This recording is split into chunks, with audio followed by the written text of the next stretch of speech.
তোমার উপরে তার কৃপা যবে হবে, এসব সিদ্ধান্ত তবে তুমিও কহিবে।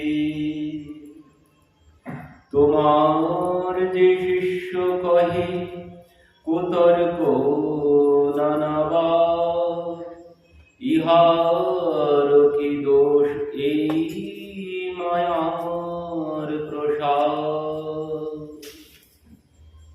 তো গোপীনাথ আচার্য সার্বভৌমকে বলছেন, তোমার উপরে তার কৃপা যবে হবে, এসব সিদ্ধান্ত তুমিও কহিবে। আর তোমার যে শিষ্যরা, এদেরও কোনো দোষ নেই, এদের উপরে ওই মায়ার প্রভাবের জন্য এরাও এমন কথা বলছে। তো এই কথা শ্রবণ করে সার্বভৌম ভট্টাচার্য একটু তাচ্ছিল্য, ব্যঙ্গভাবে গ্রহণ করেছেন, তাচ্ছিল্যভাবে। এটি তিনি নিজের ভিতরে ভাবছেন, এরা আর কি বুঝবে আমার কথার অর্থ এদের বোঝার মতো ক্ষমতা নেই। আমি পণ্ডিত আর এরা তো সব মূর্খ, তো এরা আমার কথার অর্থ এরা কি বুঝবে। তো এই জন্যে নিজে নিজে ভিতরে একটু উপহাস করে এবার বলছেন, তবে ভট্টাচার্য কহে যাব গোসাইয়ের স্থানে, আমার নামে গণ সহিত কর নিমন্ত্রণে। বলছেন, হয়েছে তোমাদের কথা অনেক শুনেছি, তো যাও এবার তোমরা গিয়ে গোসাইকে নিমন্ত্রণ করো, আমার হয়ে আমার নামে গণ সহিত করো নিমন্ত্রণ। তার যত ভক্তরা আছে সবাইকে নিমন্ত্রণ করে নিয়ে এসো। প্রসাদ আনিয়া তারে করাবো আগে ভিক্ষা, পশ্চাৎ আমারে আসি করাইও শিক্ষা। পুনরায় বলছেন, যাও আগে তাকে ভোজন করাও, তারপরে এসে তুমি আবার আমাকে শিক্ষা দিও। কারণ উনি ওনার জায়গা থেকে কিছুতেই এখনো সরতে পারেননি, ওনার ভিতরে ওই অহংকার থেকেই গেছে। এই জন্যে তাচ্ছিল্য করে বলছেন, আগে তোমরা তাকে ভোজন করাও, তারপর এসে আমাকে আবার শিক্ষা দিও। কারণ এনাদের কোনো কথাই এনার ভিতরে প্রবেশ করে, এখনো পর্যন্ত কোনো কথাই তার ভিতরে প্রবেশ করেনি। তো বলছেন, আচার্য ভগ্নিপতি শ্যালক ভট্টাচার্য নিন্দা স্তুতি হাস্যে শিক্ষা করেন আচার্য। এই যে আচার্য ভগ্নিপতি, শ্যালক ভট্টাচার্য, আচার্য ভগ্নিপতি আর শালা হচ্ছেন ভট্টাচার্য। তো বলছেন, নিন্দা স্তুতি হাস্যে শিক্ষা করান আচার্য। বলছেন, তাকে নিন্দা স্তুতি হাস্য সব রকম ভাবে তাকে শিক্ষা দেওয়ার চেষ্টা করছেন, স্তুতিও করছেন। বলছেন, ওই যে পৃথিবীর সব থেকে বড় পণ্ডিত তুমি, তোমার উপরে আর কেউ নেই। আবার তাকে বহির্মুখও বলেছেন, গালিও দিয়েছেন, আবার তার গুণগানও করেছেন। তো এইভাবে তাকে তিনি শিক্ষা দেওয়ার চেষ্টা করছেন। আচার্যের সিদ্ধান্তে মুকুন্দের হইল সন্তোষ, আচার্যের বাক্যে মনে হইল দুঃখ রোষ। আচার্যের সিদ্ধান্তে মুকুন্দের হইল সন্তোষ, আচার্যের বাক্যে মনে হইল দুঃখ রোষ। বলছেন, আচার্যের সিদ্ধান্তে মুকুন্দের হইল সন্তোষ, সন্তুষ্ট হয়েছেন মুকুন্দ। পরবর্তীতে বলছেন, ভট্টাচার্যের বাক্যে মনে হইল দুঃখ রোষ। ভট্টাচার্যের মনে আবার বলছেন দুঃখ হয়েছেন। আচার্য যা কথা বলেছেন, গোপীনাথ আচার্য, সে কথাই মুকুন্দের সন্তোষ হয়েছে, তিনি আনন্দ পেয়েছেন। কিন্তু বলছেন, ভট্টাচার্যের কথায় মুকুন্দ খুব দুঃখ পেয়েছেন। গোসাইয়ের স্থানে আচার্য কইল আগমন, আচার্যের নামে তারে কইল নিমন্ত্রণ। গোসাইয়ের স্থানে আচার্য কইল আগমন। গোপীনাথ আচার্য প্রভুর কাছে এসেছেন, এসে ভট্টাচার্যের নামে তাকে কইল নিমন্ত্রণ, ভোজনের কথা বলেছেন। মুকুন্দ সহিত কহে ভট্টাচার্যের কথা, ভট্টাচার্যে নিন্দা করে মনে পায় ব্যথা। এবার মুকুন্দ বলছেন, প্রভু ভোজন করার দরকার নেই, ভোজন করতে যাব না, তুমি চলো এখান থেকে, আমরা চলে যাব, এখানে আমরা আর থাকবো না, ও ভোজন করতেও আমরা যাব না। কেন? মহাপ্রভু জিজ্ঞাসা করছেন, কি হয়েছে তোমার? শনি মহাপ্রভু কহে, ওইছে মত কহ, আমার প্রতি ভট্টাচার্যের হয় অনুগ্রহ। ওই যে গোপীনাথ ভট্টাচার্য যা যা বলেছেন, সার্বভৌম ভট্টাচার্য এতক্ষণ যা বলেছেন, ওই যে সাধারণ মানুষ মহাপ্রভুকে বলেছেন, গোপীনাথ আচার্য তাকে কত বোঝানোর চেষ্টা করেছেন, কিন্তু তিনি কোনো কথা মেনে নেননি। এই জন্যে মুকুন্দের ওনাকে ভালো লাগেনি। সেই জন্যে মুকুন্দ বলছেন, প্রভু ওখানে ভোজন তো দূরের কথা, এখানেও থাকবো না, তুমি চলো এখান থেকে, আমরা চলে যাবো। তো মহাপ্রভু বলছেন, কি হয়েছে বলো দেখি বুঝিয়ে। তখন প্রভুর কাছে সব বললেন মুকুন্দ ফুলের। তখন প্রভু কি বলছেন? বলছেন, আমার প্রতি ভট্টাচার্যের হয় অনুগ্রহ, ভট্টাচার্যের আমার প্রতি অনেক ভালোবাসা আছে, সে আমাকে ভালোই চায়, তুমি তার কথায় কষ্ট পাচ্ছ কেন? সে আমার তো ভালোই চায়, সেই জন্যে সে বলেছে। কি বলেছে? ওই যে মধ্যম শ্রেণীতে সন্ন্যাস গ্রহণ করেছেন, এই জন্যে মুকুন্দ বলছেন, সে বলছে প্রভু তোমাকে নাকি আবার নূতন করে সন্ন্যাস মন্ত্র দান করবে, এই জন্যে মুকুন্দ এত কষ্ট পেয়েছেন। তো প্রভু বলছেন, সে আমার তো ভালোই চায়, না হলে তো সেই কথা বলতো না। আমি যদি কারোর ভালো না চাই, আমি তাকে নিয়ে বিচার করতে যাব কি জন্য? এই এই দোষ আছে ভট্টাচার্য, তার মধ্যে এই এই কমতি খুঁজে পেয়েছেন। ভট্টাচার্যের মনের মধ্যে কষ্ট হচ্ছে কি? ভট্টাচার্য ভয় পাচ্ছেন। কেন ভয় পাচ্ছেন? কারণ প্রভুর এই যে রূপ যৌবন, রূপ দেখেই তো প্রথমে মুগ্ধ হয়ে গেছেন। এই জন্যেই নিজের গৃহে নিয়ে গিয়েছিলেন মহাপ্রভুকে, প্রথমে রূপ দেখে মুগ্ধ হয়ে গেছেন। তারপর যে এই অষ্টসাত্ত্বিক বিকার, তিনি বলছেন যে সাধারণ মানুষের অঙ্গে দেখা যায় না, তো এনার শরীরে এ তো বড় চমৎকার, একজন মানুষের শরীরে এই অষ্টসাত্ত্বিক বিকার এ তো বড় চমৎকার, এই জন্যে তিনি তাকে গৃহে নিয়ে গেছেন। তো এই যে ভালোবেসে ফেলেছেন, রূপ দেখে ভালোবেসে ফেলেছেন, তারপর এই যে অষ্টসাত্ত্বিক বিকার তার শরীরে দেখেছেন, দেখে ভালোবেসে ফেলেছেন। তারপর কি পুনরায় বলেছেন গোপীনাথ আচার্যের কাছে, যখন বললেন বলো দেখি এনার পরিচয় কি। প্রথমে তার বাড়ির পরিচয় নিয়েছেন, পিতার পরিচয় নিয়েছেন, পরবর্তীতে বলেছেন যে সন্ন্যাসের পরে এনার নাম কি হয়েছে। তখন কি বলেছেন গোপীনাথ আচার্য? বললেন এনার নাম শ্রীকৃষ্ণ চৈতন্য। এই নাম শ্রবণ করে তো আরো ভালোবেসে ফেলেছেন, কারণ এই নাম আগে কোথাও কোনোদিন কেউ শ্রবণ করেন, এই প্রথম। সার্বভৌম ভট্টাচার্য তো পণ্ডিত, কোথাও তিনি এই নাম শাস্ত্রে কোথাও কারো নাম তিনি খুঁজে পাননি, এই নাম প্রথম শ্রবণ করেছেন। শ্রীকৃষ্ণ তারপর চৈতন্য, এই নাম শ্রবণ করেও তিনি তাকে ভালোবেসে ফেলেছেন। আর এই জন্যে এখানে সার্বভৌম ভট্টাচার্যের কোনো দোষ নেই। এই জন্যে সার্বভৌম ভট্টাচার্য বলছেন একটাই সমস্যা এনার মধ্যে, কি? ওই মধ্যম সম্প্রদায়ে এনার দীক্ষা হয়েছে। তো এই জন্যে ভট্টাচার্য ভাবছেন এনার তো মধ্যম সম্প্রদায়ে দীক্ষা হয়েছে, তো অল্প বয়স, এমন রূপ, তো ইনি সন্ন্যাস শেষ পর্যন্ত টিকিয়ে রাখতে পারবেন তো? এই জন্যে তার মধ্যে সংশয় জেগেছে। তো এই সংশয় জেগেছে, সেই জন্যে বলছেন এনাকে আমি নিরন্তর বেদোধ্যায়ন করাবো, বেদান্ত শ্রবণ করাবো, নিরন্তর এনাকে বেদান্ত শ্রবণ করাবো।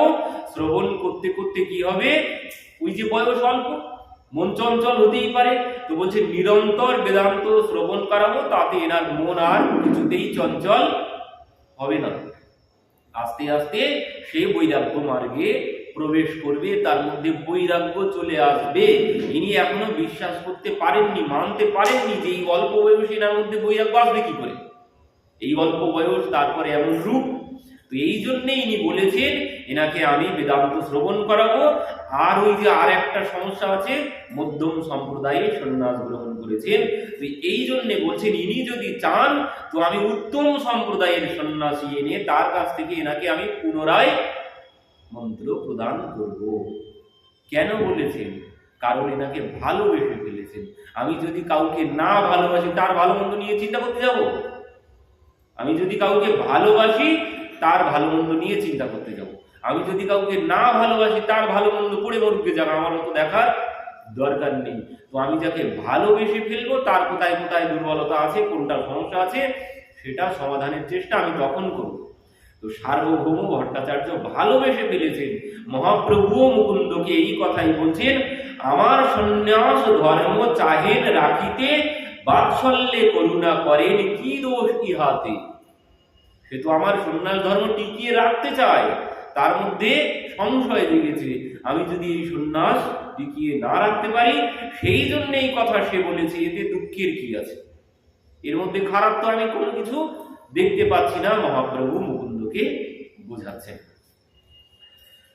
আর দিন মহাপ্রভু ভট্টাচার্য সনে, আনন্দে কহিলা জগন্নাথ দর্শনে। আর দিন মহাপ্রভু ভট্টাচার্য সনে আনন্দে কহিলা জগন্নাথ দর্শনে। আরেকদিন বলছে পরের দিন তিনি ভট্টাচার্যের সাথেই জগন্নাথ দর্শন করেছেন। ভট্টাচার্য সঙ্গে তার মন্দিরে আইলা, প্রভুরে আসন দিয়া আপনে বসাইলা। ভট্টাচার্যের সঙ্গে প্রভু চলে এসেছেন ভট্টাচার্যের গৃহে। এবার আসন নিজেই দিয়েছেন ভট্টাচার্য মহাপ্রভুকে, আসন নিয়ে বসিয়েছেন। বসিয়ে এবার বলছেন, বেদান্ত পাঠিতে তবে আরম্ভ করিলা, স্নেহ ভক্তি করি কিছু প্রভুরে কহিলা। এবার প্রভুকে বসিয়েছেন, নিজে আসন দিয়ে বসিয়ে প্রভুকে বেদান্ত শ্রবণ করাতে শুরু করেছেন। কি বলছেন? বেদান্ত শ্রবণ এই সন্ন্যাসীর ধর্ম, নিরন্তর করো তুমি বেদান্ত শ্রবণ। বলছেন সন্ন্যাসীর ধর্ম বেদান্ত শ্রবণ, তো তুমি আমার কাছে নিরন্তর বসে বসে বেদান্ত শ্রবণ করো। তো প্রভু কহে মোরে তুমি করো অনুগ্রহ, সেই তো কর্তব্য আমার তুমি যেই কহ। বলছেন আপনি আমাকে কৃপা করুন, আর আপনি যা বলবেন সেটাই তো আমার কর্তব্য, আপনি যা বলবেন আমি তাই করব। তো এবার বলছেন 7 দিন পর্যন্ত ওইছে করেন শ্রবণে, ভালো মন্দ নাহি কয়ে বসি মাত্র শুনি। 7 দিন ধরে মহাপ্রভু বসে বসে শ্রবণ করে যাচ্ছেন, আর উনি পাঠ করেই চলেছেন। 7 দিন অষ্টম দিবসে তারে কহে সার্বভৌম, 7 দিন করো তুমি বেদান্ত শ্রবণ। সার্বভৌম ভট্টাচার্য অষ্টম দিনে বলছেন, তুমি যে 7 দিন ধরে বসে বসে শ্রবণ করাচ্ছ, আর আমি শ্রবণ করাচ্ছি তোমাকে, আর তুমি শ্রবণ করছো, ভালো মন্দ নাহি কহ, মৌন ধরি, বুঝি কি না বুঝি ইহা বুঝিতে না পারি। আমি বলেই গেলাম 7 দিন ধরে বক বক করে যাচ্ছি, তুমি চুপচাপ বসে আছো, কিছু বুঝতে পারছো কিনা সেও তো আমি কিছুই বুঝতে পারলাম না, আর তুমিও কোনো কিছু বললেও না। 7 দিন ধরে আমি বলেই যাচ্ছি, তুমি শুনে যাচ্ছ, কোথাও বললে না যে অমুক জায়গা বুঝতে পারছি না, এমন কোনো কিছু বললে না। কি বলছেন? বুঝি কি না বুঝি ইহা বুঝিতে না পারি। আমি তো কিছুই বুঝতে পারলাম না, তুমি যে কিছু বুঝেছো কিনা, 7 দিন আমি শ্রবণ করালাম তোমাকে, তুমি কি কিছু বুঝেছো? প্রভু কহে মূর্খ আমি নাহি অধ্যয়ন, তোমার আজ্ঞাতে মাত্র করি শ্রবণ। প্রভু বলছেন আমি মূর্খ, আমি তো কোনো কিছু জানি না, তো তুমি আমাকে শ্রবণ করতে বলেছো, আমি বসে বসে শ্রবণ করে যাচ্ছি, আমি তো কোনো কিছু জানি না। প্রশ্ন করতে গেলেও ভিতরে কিছু থাকার দরকার, আমার ভিতরে যদি আর কিছুই না থাকে তো আমি বলবো কি করে? প্রশ্নও করতে পারবো না। তো প্রশ্ন করতে গেলেও কিছুটা জ্ঞানের প্রয়োজন। তো মহাপ্রভু বলছেন, আমি তো কিছুই জানি না, আমি মূর্খ, আমি কোনো কিছুই জানি না। যিনি সর্বজ্ঞ তিনি বলছেন, কারণ এর মধ্যেও শিক্ষা আছে। তিনি আমাদেরকে শিক্ষা দিতে চাইছেন যে ওই আমরা কি করি, আমরা সব জায়গায় গিয়ে আগে নিজেকেই প্রকাশ করতে চাই, আমি এত বড়, আমি সেই, আমি ওই। কিন্তু মহাপ্রভু এসে সেখানে নিজেকে বলছেন, এই হচ্ছে দীনতা, এর নাম দীনতা। আর সেই দীনতা আর ওই যে আপনি আচরি ধর্ম জীবের শিখায়, নিজে আচরণ করে শিক্ষা দিতে চাইছেন। যিনি প্রকৃত জ্ঞানী হবেন, যিনি প্রকৃত পণ্ডিত হবেন, তিনি এমনই হবেন। যিনি প্রকৃত পণ্ডিত, যিনি প্রকৃত জ্ঞানী, আর যিনি ওই অল্প বিদ্যা ভয়ঙ্কর, ওই পুঁটি মাছগুলোই বেশি ছটফট করে জলের উপরে, আর বড় বড় মাছ সব গভীরেই থাকে। তো মহাপ্রভু এখানে কোনো ধরাই দিচ্ছেন না, নিজেকে মূর্খ প্রমাণ করছেন। বলছেন, বুঝি না, প্রভু কহে মূর্খ আমি, আমি কোনো কিছু জানি না। তো আপনি আমাকে শ্রবণ করতে বলেছেন, আমি শ্রবণ করছি। সন্ন্যাসীর ধর্ম লাগি শ্রবণ মাত্র করি, তুমি যেই করহ অর্থ বুঝিতে না পারি। তুমি যে বললে সন্ন্যাসীর ধর্ম শ্রবণ, তো আমি শ্রবণ করছি। এবার বলছেন, তুমি যে করহ অর্থ বুঝিতে না পারি, তুমি যে অর্থ করছো সে আমি কোনো কিছু বুঝতে পারছি না। কি বলছে, ভট্টাচার্য কহে না বুঝি হেন জ্ঞান যার, বুঝিবার তরে সেই পুছে আর বার। ভট্টাচার্য বলছেন, তাহলে তুমি যে বুঝতে পারছো না সেটা তো আমাকে জিজ্ঞাসা করবে, কোথায় তুমি বুঝতে পারলে না সেটা আমাকে তো জিজ্ঞাসা করবে, না হলে আমি বুঝবো কি করে, আমি বলবো কি করে যে তুমি এটি বুঝতে পারছো না। তুমি শুনি শুনি রহ মৌন মাত্র ধরি, হৃদয়ে কি আছে তোমার বুঝিতে না পারি। আমি যে 7 দিন শ্রবণ করিয়ে গেলাম, তুমি চুপচাপ বসে আছো, তোমার মনের মধ্যে কি আছে আমি তো কোনো কিছু বুঝতে পারছি না। সার্বভৌম ভট্টাচার্য এবার বলে ফেলেছেন, বলছেন, হৃদয়ে কি আছে তোমার বুঝিতে না পারি, তোমার ভিতরে কি আছে আমি কোনো কিছু বুঝতে পারছি না। কারণ বক্তা যদি শ্রোতার ভাবেই বক্তা বলতে পারে, শ্রোতা যদি কোনো রিয়াকশন না দেয় বক্তা বলতে পারে না, বক্তার বলার সাধ্য নেই, শ্রোতাই বলিয়ে নেয়। তো এখানে 7 দিন হয়ে গেল কোনো কিছু তিনি মুখস্থ আছে বলে বলে যাচ্ছেন। তো এখন তিনি জিজ্ঞাসা করছেন, আমি তো এত বলে গেলাম, তুমি কোনো রিয়াকশন করলে না, কোথাও বুঝতে পারলে কি না পারলে কোনো কিছু তুমি বললে না। তো এবার এনার মধ্যে সংশয় হচ্ছে যে 7 দিন আমি শ্রবণ করিয়ে গেলাম, তো এই সংশয়ে তিনি এবার বলছেন, তোমার হৃদয়ের মধ্যে কি আছে আমি কোনো কিছু বুঝতে পারছি না, 7 দিনে তুমি কোনো রিয়াকশন দাওনি। তো বলছেন, প্রভু কহে সূত্রের অর্থ বুঝিয়ে নির্মল, তোমার ব্যাখ্যা শুনি মনে হয় বিকল। প্রভু বলছেন, প্রভু কহে সূত্রের অর্থ বুঝয়ে নির্মল, তোমার ব্যাখ্যা শুনি মনে হয় বিকল। বলছেন, এই সূত্রের যে ব্যাখ্যা তুমি আমাকে শ্রবণ করালে, এর ব্যাখ্যা তো নির্মল সহজ সরল, কিন্তু তুমি যে ব্যাখ্যা শ্রবণ করালে আমার তো কোনো কিছুই ভিতরে প্রবেশ করলো না। সূত্রের অর্থ ভাষ্য কহে প্রকাশ হয়ে, তুমি ভাষ্য কহ সূত্রের অর্থ আচ্ছ দিয়ে। বলছেন, সূত্রের যে ভাষ্য, যে অর্থ, এর অর্থ তো পরিষ্কার ভাবেই বর্ণনা আছে। কোথায়? ব্যাসদেবজি এর অর্থের বর্ণনা করেছেন, বেদান্তের সূত্রের অর্থ।